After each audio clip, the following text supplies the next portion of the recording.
Friends எப்படி இருக்கீங்க? மனநிலை எப்படி இருக்கு? உடம்ப பத்தி கேட்கல, உடம்ப விட்டுருங்க. உடம்ப நாம விட்டாச்சு. இப்போ நம்ம மனநிலையை பொறுத்தளவுல எப்படி இருக்கும்? மனம் திறந்த நிலையில இருக்கு. காரணம் உடம்பு டயர்ட் ஆச்சு, மனசு ஓபன் ஆயிடுச்சு இல்லையா? இப்படிதான் அந்த காலத்துல மலையடிவாரத்துல மலைகள் இருக்கு. அது நம்மளுக்கு அவங்களுக்கு செவரிலியல் சுத்தி ரூம்குள்ள அடைச்சா கஷ்டம். புரியுதா? நல்ல அறிவுஜீவிகள் உருவான இடம் எது? மலை, காடு, ஃபாரஸ்டுக்குள்ளதான் நல்ல சிந்தனைகள் வரும். இப்ப நாம இத பூரா தூக்கிட்டு மறுபடியும் வீட்டுக்கு போவோம், வீட்டு சிந்தனை வரும். இதெல்லாம் அப்படியே உண்மைதான். அதுக்காகத்தான் நான் சாப்பாடு அரப்பா கொண்டாந்து கொடுக்கறது. ஸ்கூல் கூட இங்க இருக்குது. இப்போத சூழ்நிலை இனி போகக்கூடிய காலகட்டத்து வரைக்கும் இந்த நிகழ்வை உங்களுடைய கான்சியஸ் மைண்ட்ல பதிவு பண்ணி வச்சுக்கோங்க. Psychological approach. உங்களுக்கு எப்பவெல்லாம் உங்க மனசுக்குள்ள ஒரு வேண்டாத ஒரு தேவையில்லாத தாட்ஸ் தொந்தரவு பண்ணும் இல்லையா, இருக்கணும். அந்த தொந்தரவு பண்ணாதான் நாமெல்லாம் மனுஷன், இல்லைன்னா அப்புறம் ஞானி ஆயிரும் இல்லையா? அந்த மாதிரியான சூழ்நிலைகளை இந்த இடத்தை அப்படியே கற்பனை பண்ணுங்க. இங்க இப்படி நாம பெரியவங்களுக்கு செய்தி சொல்றோம். இந்த இடத்துல இப்படி இல்லையா? நம்ம கூட ஒரு 6-7 ஃபாரஸ்ட் ஆபீசர்ஸ் வந்தாங்க இல்லையா? ஒரு நல்லா கவனிச்சு பாருங்க. ஃபாரஸ்ட் ஆபீசர் அவங்க எல்லாரும், நாம எல்லாரும் டீச்சர்ஸ். எங்க வயிற பாருங்க, அவங்க வயிற பாருங்க, அவங்க வயிற பாருங்க, அவங்க வயிற பாருங்க. நான் ஜோக்காக சொல்லல, உண்மைக்காக சொல்லுகிறேன். என்ன காரணம்? ஃபிட்னஸ். நாம உட்கார்ந்துகிட்டே இருக்கிறோம், அவங்க ஓடிக்கிட்டே இருக்காங்க. இப்ப ஒரு செய்தி, யானை ஏதாவது ஒரு இடத்தில் பாதிக்கப்பட்டிருக்கிறதுன்னு சொன்னா அவங்க இல்ல நம்ம கிட்ட பூரா சொல்லிட்டு சார் ஒரு 2 பேர்த்து இன்சார்ஜ் போட்டு அவங்க கிளம்பிடுவாங்க. வன விலங்குகளின் மீது அவர்களுக்கு இருக்கக்கூடிய பற்று, அவங்க அப்படியே மாறிட்டாங்க. ஒரு சின்ன ஜீவனுக்கு பாதிப்புன்னு சொன்னா அவங்களுக்கே ஏற்பட்ட பாதிப்பு மாதிரி அவங்க ஃபீல் பண்ணுவாங்க. ஃபாரஸ்ட் டிபார்ட்மெண்ட்ல நாங்க பார்த்திருக்கோம். என்னோட ஃப்ரெண்ட் ஒருத்தர் ஃபாரஸ்டர், இப்ப டிஎஃப்ஓ ஆயிட்டாரு. யானை செத்து போயிடுச்சு. அதை போஸ்ட்மார்ட்டம் பண்றாங்க. போஸ்ட்மார்ட்டம் பண்ணி என்ன காரணம்னு சொல்லி போஸ்ட்மார்ட்டம் பண்ணி பார்க்கிறப்போ அந்த யானையினுடைய வயிற்றுக்குள்ள இருந்து 16 கிலோ பிளாஸ்டிக் கழிவுகள் எடுத்துருக்காங்க. அப்புறம் ஓப்பனா ஸ்டேட்மெண்ட், வால்பாறை ரேஞ்சில் பிளாஸ்டிக்கை யூஸ் பண்ணாதீங்க. அதுக்கு பிறகுதான் ரொம்ப ஸ்ட்ரிக்டா ஃபாலோ பண்ணி, இப்போ நாம வந்த இடங்கள்ல எப்படி பியூரா இருந்தது இல்லையா, இது மாதிரி பண்ணாங்க. இப்போ நிறைய கேள்விகள் சார்கிட்ட எல்லாம் கேட்டீங்க இல்லையா, அட்மாஸ்பியர், பயோடைவர்சிட்டி அப்படி இப்படின்ட்டு. அமேசான் நான் சொல்றேன், அமேசான் அமேசான் ஃபாரஸ்ட், அமேசான் உடனே சார் அந்த ஆர்டர் எல்லாம் போடுவோம்ல சார் அப்படின்னு போயிடுறாங்க. நாம அப்படித்தான் நினைக்கிறோம் இல்லையா? நான் சொல்றது ஆர்டர் போடுற அமேசான் இல்ல, நம்ம வாழ வைக்கிற அமேசான். 25% ஆக்சிஜனை இந்த பூமிக்கு வழங்கி கொண்டிருக்கக்கூடிய அமேசான் ஃபாரஸ்ட்.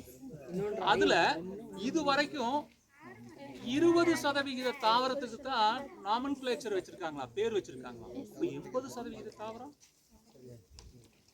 கொஞ்சம் கற்பனை பண்ணி பாருங்க. இந்த ஸ்டாட்டிஸ்டிக்ஸ் உங்களுக்கு கிடைக்கிறது ரொம்ப ரேர் தான்.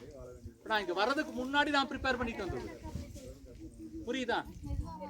52% விலங்குகள் என்னன்னே தெரியலையா அமேசான் ஃபாரஸ்டுக்குள்ள. கிளைமேட்டுக்கு தகுந்த மாதிரி அப்படியே மாறிடுமா. இப்போ ஒன்றும் இல்லைங்க, நீங்க அந்த பழப்பூச்சி, இலைப்பூச்சின்னெல்லாம் நீங்க பார்த்துருப்பீங்க. இத இலையினுடைய ஸ்ட்ரக்சர்ல அது எந்த மரத்துல இருக்குதோ அந்த மரத்தினுடைய ஸ்ட்ரக்சர்லயே இருக்கு. How it is possible? பச்சோந்தி மாதிரி அதனுடைய ஜெனடிக்கல் ஸ்ட்ரக்சர் எப்படி மாடிஃபை ஆச்சு? நீங்க ஜெனடிக் இன்ஜினியரிங் எடுத்து படிக்கிற போது இதெல்லாம் வரும். நாம இந்த அட்மாஸ்பியர்ல எந்த சூழ்நிலையில எந்த இடங்கள்ல நாம வாழ்கின்றோமோ அதே மாதிரியான டிஎன்ஏ மாடிஃபிகேஷன், ஆர்என்ஏ மாடிஃபிகேஷன் நம்ம உடம்புக்குள்ள நடக்குதான். Genetic engineering proof. புரியுதா? அப்போ நாம இந்த இயற்கையை ரசிக்க கற்றுக்கொள்ளுகின்ற பொழுது நமது மனம் மென்மை அடையும், நிச்சயமா மென்மை அடையும்.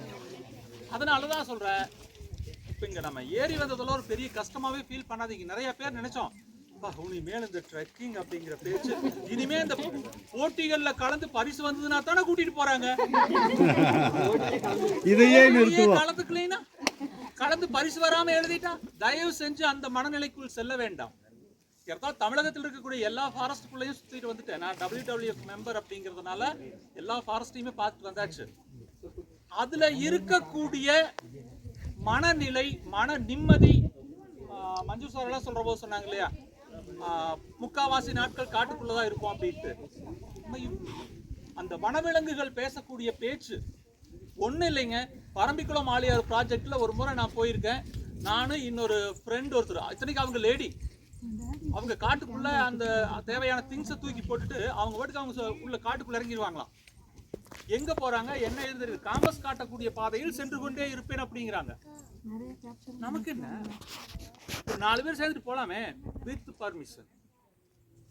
அவங்க போய் அப்படி போன இடங்கள்ல அவங்க வந்திருக்காங்க, நானும் அவங்க கூட போயிருக்கேன். அவங்க ரொம்ப லாங் டிஸ்டன்ஸ் எல்லாம் இல்லை, குமராபாளையத்துக்காரர் தான். காலையில 4 மணிக்கு அந்த பாறையில பேர்டு வாட்சிங் ராக்குன்னு அதுக்கு பேரு. அங்க போய் நீங்க எதுவுமே பண்ண வேண்டாம் சார், நான் போனேன்னா கப்பலும் படுத்துக்குவேன், நீங்களும் படுத்துக்குங்க அப்படின்னு சொல்லி சொன்னாங்க. படுத்துட்டோம். சூரிய உதயம் சூரியன் மறையிற வரைக்கும் நீங்க படுத்துக்குங்க அப்படின்ட்டாங்க. 2.5 மணி நேரம் படுத்திருந்தாங்க. அந்த சவுண்டு, இந்த பேர்ட்ஸினுடைய அந்த ரீங்காரம்னு சொல்றோம் இல்லையா, அதனுடைய ஒளி அலைகள் இருக்குது இல்லையா, உலகத்தில் இருக்கக்கூடிய அத்தனை வகையான சங்கீதங்களும் அங்க வருது. அதை ரசிச்சோம் அப்படின்னாவே போதுங்க, மனசு அவ்வளவு மென்மையாயிரும். ஒரு ஒரு ஒரு குறிப்பிட்ட செகண்ட், அதுக்கடுத்த செகண்ட், அதுக்கடுத்த செகண்ட், அப்படி ரிதமிக்கா வருது. நாம சரிகம பதனி சொல்றோம் இல்லையா சங்கீதத்துல, அந்த சவுண்ட் எல்லாம் அங்க வருது. அம்மா சவுண்டு வருது, அப்பாங்கிற சவுண்டு வருது, மாமா, எல்லா சவுண்டும் வருது. அது தமிழ் படிச்சுட்டு வந்ததோ இங்கிலீஷ் படிச்சுட்டு வந்ததோ தெரியல, அத்தனை வகையான இனிமையான ஓசைகள். அந்த பறவைகளைத்தான் நாம் என்ன செய்து கொண்டிருக்கின்றோம், வேட்டையாடி கொண்டிருக்கின்றோம். அப்படிப்பட்ட பறவைகள் தான் வெள்ளோட்டுக்கு வருது. நாம கேட்டா வெள்ளோடுங்களா சார், அது எங்கேயும் சார் இருக்குது, இந்த வெள்ளை கலரா ஓடு இருக்குமே அதுங்களா சார் கேட்கக்கூடிய அளவுக்கு வந்திருக்கிறோம்னா, ஈரோடு மாவட்டத்தில் இருக்கக்கூடிய மிகச்சிறந்த பறவைகள் சரணாலயங்கள்ல அது ஒண்ணு. அது ஒண்ணுதான் இருக்கா? இல்ல, இன்னும் சில சரணாலயங்கள் ஆவதற்கான வாய்ப்புகள் இருக்கக்கூடிய இடங்கள் இன்னும் சில இருக்கின்றன. இன்னும் அதை அரசு அங்கீகாரம் செய்யவில்லை. வெள்ளோட்டை மட்டும் அங்கீகாரம் பண்ணி பறவைகள் சரணாலயம் முழுக்க அங்கீகாரம் கொடுத்துருச்சு. அந்த அதனால என்ன பண்ணிட்டாங்கன்னா, அதை வந்து அரசு அங்கீகாரம் பண்ணி இருக்குது இப்போதைக்கு.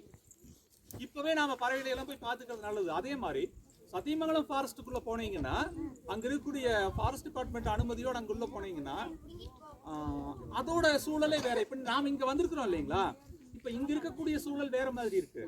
அங்க போனீங்கன்னா அங்க இருக்கக்கூடிய சூழல் வேற மாதிரி இருக்கும். அந்த டிஃபரன்ஸை ஃபீல் பண்ணணும், அந்த வித்தியாசங்கள் தெரியுதுங்களா, அதை பார்க்கணும்.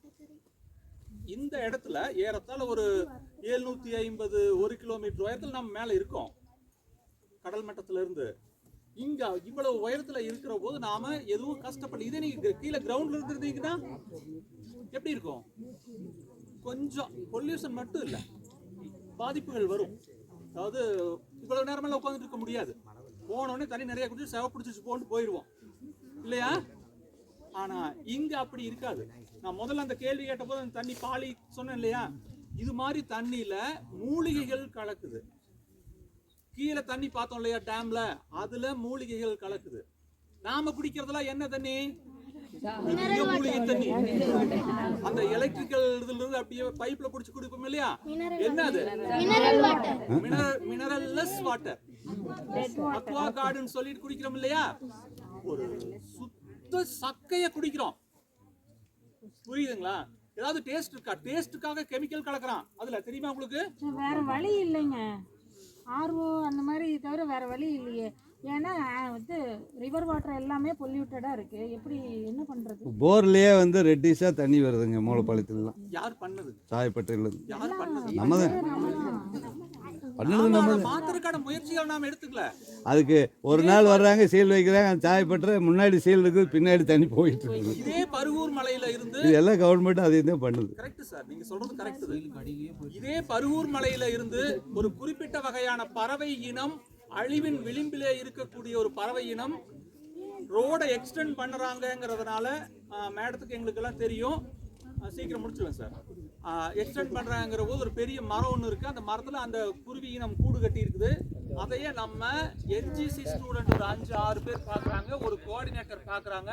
இந்த பறவை இனம் ரொம்ப ரேரு, எக்ஸ்டிங்க்ட் ஸ்பீசிஸில் போயிட்டு இருக்குது, இது கூடு கட்டி இருக்குது. அடுத்ததாக என்ன பண்ண போகிறாங்க, அந்த மரத்தை வெட்ட போகிறாங்க. இன்னும் ஒரு வாரத்துக்குள்ள வெட்ட போறாங்க. அந்த குஞ்சுகள் இன்னொரு 10-15 நாள்ல சுதந்திரமாக பறந்து போகக்கூடிய நிலை. அவங்க 5 பேரும் சேர்ந்து இமீடியட்டா கலெக்டர் கிட்ட ரிப்போர்ட் பண்றாங்க. கலெக்டர் என்ன சொல்றார்? ரோட எக்ஸ்டெண்ட் பண்றத தற்காலிகமாக நிறுத்தி வையுங்கள். அந்த பறவை குஞ்சு பறிக்கட்டும், குஞ்சு பறிச்ச அந்த பறவைகள் தானாக ஃப்ரீயா பறந்து போகட்டும், அதுக்கப்புறம் மரத்தை வெட்டிக்குங்க. இங்க ஜெயிச்சது என்ன? சார் வரும்போது அந்த மரத்தை காமிச்சார். ஜெயிச்சது என்ன? இயற்கை வெற்றி அடைந்திருக்கிறது. அந்த இயற்கையை பாதுகாப்பதற்காகத்தான் நாம இருக்கோம். எல்லாருமே வந்திருக்குமா இங்க? எல்லாத்துக்கும் அந்த வாய்ப்பு கிடைச்சிருக்கா? இல்ல. ஈவன் வெற்றி அடைந்தவர்கள்லயே பல பேருக்கு அந்த வாய்ப்பு இல்ல, வர முடியல. வந்திருக்காங்க. இயற்கை நம்மை எப்பொழுதும் ஆசீர்வதித்துக் கொண்டே இருக்கிறது. நாம தான் இயற்கையை விட்டு விலகி சென்று கொண்டே இருக்கிறோம். ஒவ்வொரு கண்டுபிடிப்பும் நமக்கு பாதிப்பையே ஏற்படுத்துகிறது. அதனால நாம என்ன பண்ணணும்? கண்டுபிடிப்பை பயனுடையதாக்கி கொண்டு நமது வாழ்க்கையை முன்னேற்ற பாதைக்கு கொண்டு செல்லணும். நாம ரோடு போடுறதெல்லாம் நினைச்சிட்டு ரொம்ப சந்தோஷப்படுறோம் இல்லையா? என்ன அகலம் தெரியுமா ரோடு, எவ்வளோ அகலம் தெரியுமா, இந்தல இருந்து அந்த அடேங்கப்பா என்ன பாலம், சீனா பெருஞ்சோரை விட பெரிய ரோடா போட்டிருக்கான். இது சீனா பெருஞ்சோரை விட பெரிய பாலமா போடல, நம்ம எல்லாத்துக்கும் பெரிய சமாதி கட்டுறான். புரியுதுங்களா? அங்கு ரோடு உருவாகணும், அங்க பாலம் உருவாக வேண்டும் என்றால் இந்த பாறைகள் உடைபடுகின்றன. இந்த வனத்துறையில் இருக்கக்கூடிய எந்த இடமா இருந்தாலும் அவங்க ஆக்குபை பண்ணிடுவாங்க, உடைச்சிருவாங்க. அவங்களுக்கு அதை பத்தி எல்லாம் கவலை கிடையாது. புரியுது? பிரஷர் எங்கிருந்து வரும்னு தெரியாது. அமெரிக்கால இருந்து கூட வரலாம், எங்கிருந்து வேணாலும் வரும். உடனே பாறைகள் தகர்த்துருவாங்க. புரியுதா? தகர்க்கக்கூடிய சூழ்நிலை ஏற்பட்டாலும் கூட அதற்கு எதிர்ப்பு தெரிவிக்கக்கூடிய குரல்களாக இயற்கை விரும்பிகள் அமைய வேண்டும். அப்படி அமைஞ்சோம்னா நாம நிச்சயமாக இயற்கையை பாதுகாக்க முடியும். இந்த இயற்கை நமக்கு மட்டும் உரியதல்ல, இந்த பூமியில் தோன்றிய அத்துணை உயிரினங்களுக்கும் சார்ந்தது, தாவரங்கள் உட்பட. நாம நினைச்சிட்டு இருக்கிறோம் நமக்கு மட்டும்தான், நாம தான் கான்குவேட் பண்ணிட்டோம் எல்லா உயிரினங்களையும், நாம தான் வெற்றியாளராக இருக்கிறோம் நினைக்க தயவு செஞ்சு நினைக்காதீங்க. பறவைகள் இல்லை என்றால் மனித இனம் ஒரே ஆண்டில் அழிந்து முற்றிலும் சாம்பலா போயிடுவோம், அழிஞ்சிருவோம் ஒரே ஆண்டு. ஆனா நாம இல்லைன்னா எல்லா பறவையும் நல்லா இருக்கும். சூழ்நிலை அப்படி மாறிடுச்சு. ஆகவே இப்படிப்பட்ட ஒரு அழகான ஒரு இயற்கை அமைப்புக்குள்ளே ரிசர்வ் ஃபாரஸ்டுக்குள்ள வந்து அனுமதி வாங்கி உங்களை கொண்டு வந்து இங்கே உட்கார வச்சு இந்த வனத்துறை சம்பந்தப்பட்ட அருமையான ஒரு லெக்சர், பாட்டு, சாரெல்லாம் பாடுறது, சார் பேசின அந்த கவிதைகள் இதெல்லாம் வந்து உங்களை தூண்டி விட்டுருக்கும். இதே ஸ்பார்க்கோட நாம வீட்டுக்கு போகணும். குறைஞ்சது ஒரு 2 மாசத்துக்காவது இந்த எண்ணத்தோட இருக்கணும். அந்த எண்ண அலைகள் நம்மை சுற்றி இருக்கணும், அது மற்றவங்க கிட்ட பரவணும். அங்க போய் என்ன பண்ணீங்க, அங்க ஒரு மொட்டை காட்டுல கொண்டு ஒரு பாறை, அப்புறம் ஒருத்தர் வந்தாரா, தண்ணி தேங்கி நின்றுட்டு இருந்ததா, இதுக்கு என்ன பேருன்னு கேட்டாரா, நாங்க எல்லாம் என்னென்னமோ சொன்னோம். அப்புறம் கடைசியில் என்னமோ ஒரு பேரை சொன்னாரு, மறந்து போச்சு. விழலுக்கு இறைத்த நீராக இயற்கையை பற்றிய பேச்சுக்கள் போகக்கூடாது. கொட்டேஷன்ல போடுறாங்க, பெருசா போட்டுருக்காங்க இல்லையா?